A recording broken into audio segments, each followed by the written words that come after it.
يقل من بعد موتي يا عم خذ اليتيم وروح تراهي بيتنا تعرفه على نور الجلال يلوح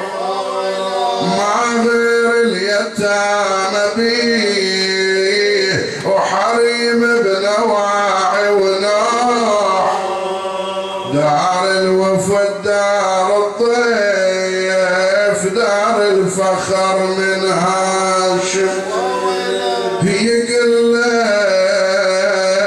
يا عزيز الروح يا جاسم شعملت وياي يا جاسم يقل يا عزيز الروح دار اللي وصفتها هاي هذه دار نور الله يا جاسم شعملت وياي خليتك يا بعد حشاي لضيوفي أسف سقاي تجيب الماء يا جاسم وابوك إمام الكاظم وخجلتا من أبيك الإمام الكاظم بعد الجزاء ما قصرت يا عم انت كفلتني انت آويتني جزاء بالخير والونة خفت منا وقضى نحبه وقسما جزاء بالخير والونة خفت منا وقضى نحبه وضج الحي عليه بالنوح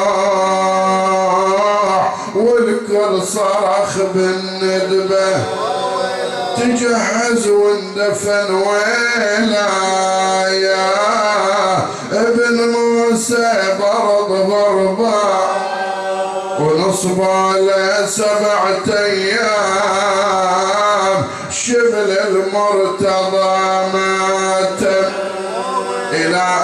أن انتهوا من العزاء وعند انتهائهم جاء موسم الحج ثم جاء الشيخ بابنة القاسم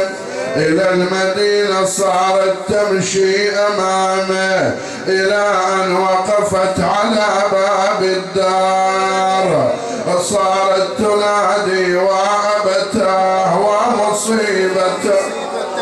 فخرجنا النسوة إليها يا صاحا يا يتيم منين جيتينا وابوك منين وهي بس تجذب الحسرة ودمعها يهل على الخدين وهناك ولن عجوز تصيح واخرا يا بنات حسين معانيها معاني ابني وظنها